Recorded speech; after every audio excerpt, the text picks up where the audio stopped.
I approached the large object that I had seen in a small distance, realized it was the nose section of the aircraft. He's amazed to discover that Captain Bob Loft has survived the crash.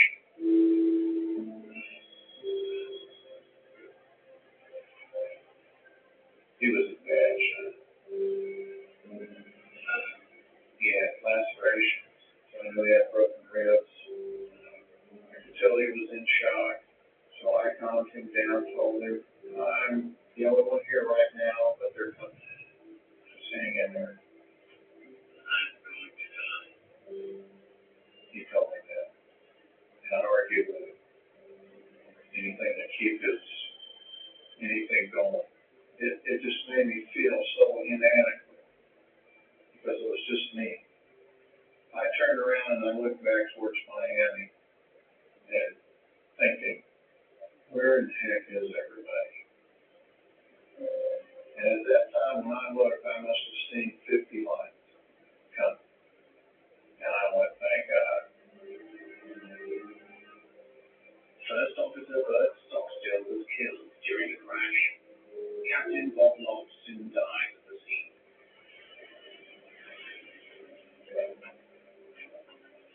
Angelo Donadeo and Don Ripo have survived and are taken to hospital. In all, 77 people survived the crash. 99 people are killed. By dawn, all the wounded have been transported to Miami hospitals. Ron Infantino is one of the many who are struggling to survive. Priest control, and that's right. So, right there, I was in bad shape. And it was scary thought. And of course, at that time, I was still left with Lily, I had seen her. She was such a man out there that I could imagine.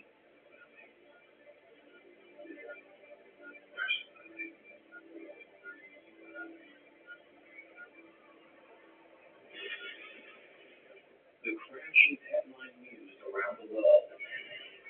It's the first ever jumbo jet to crash, and it produces the largest number of deaths in U.S. civil aviation history. There's tremendous pressure on investigators from the National Transportation Safety Board to find out what happened. It was the relevant because this was the newest, most sophisticated of big airlines. The parent was in perfect working condition. So the NTSB perceived that this was going to be a very long investigation and multi-level protection process. The crash site itself is an important clue for investigators arriving at the scene. The trail of debris is enormously long. That suggests that the plane hit the swamp almost in the same nose-up position as it would while landing at an airport.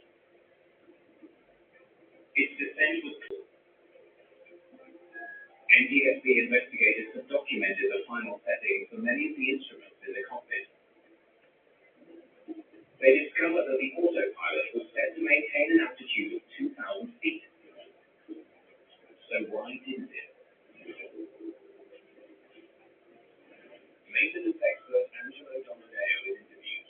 All he can tell investigators is the crew was trying to fix a light bulb before the crash.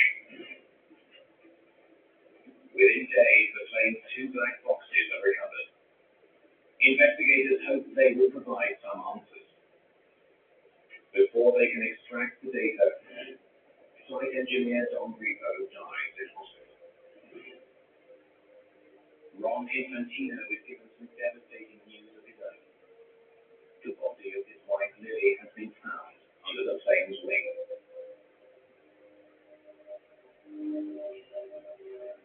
She's just a wonderful person. I was 27 years old. She was a safe age, and it was actually my first love. Infantino is haunted by the memory of switching seats with Lily just before the crash.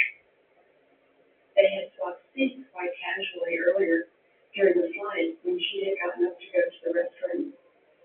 She was thrown into the swamp and drowned, and he lived. The swamp proves both a blessing blessing and a curse for survivors. This was saved multiple lives, actually. Because the plane broke up, it absorbed all the energy. And once it absorbed it, and the plane just dispersed. The swamp water is so thick with mud, it also clogs survivors' wounds, preventing many from bleeding to death.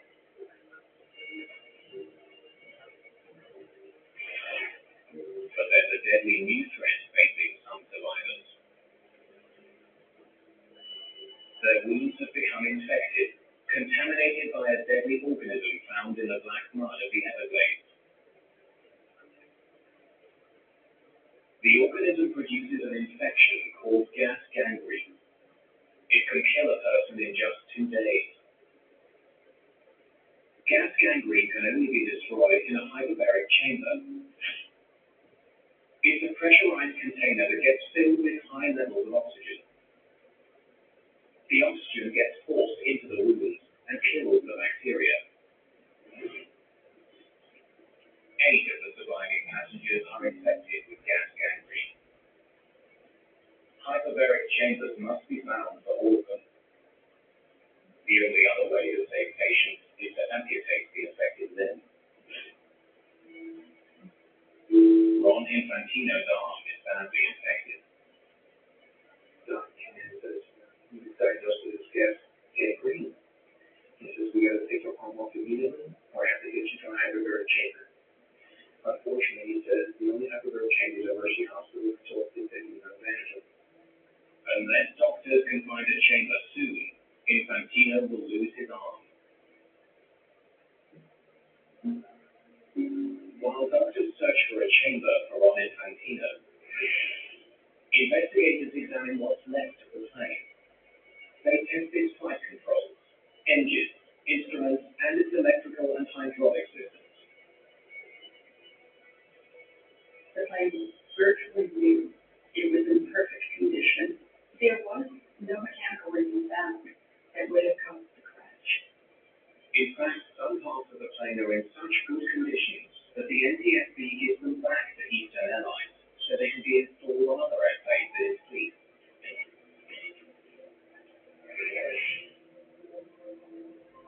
An unused hyperbaric chamber is finally found for Ron Infantino at a Navy base in Panama City. He spends 40 hours in the chamber. The pressurized oxygen kills the bacteria and saves his life.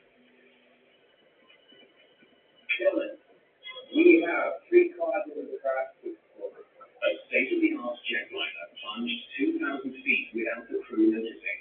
Investigators know the plane was mechanically sound. They now focus on other possible reasons for the unobserved descent. At the top of the list is subtle incapacitation of the pilot. The autopsy of Captain Bob Lott has yielded a gruesome discovery. Captain Lott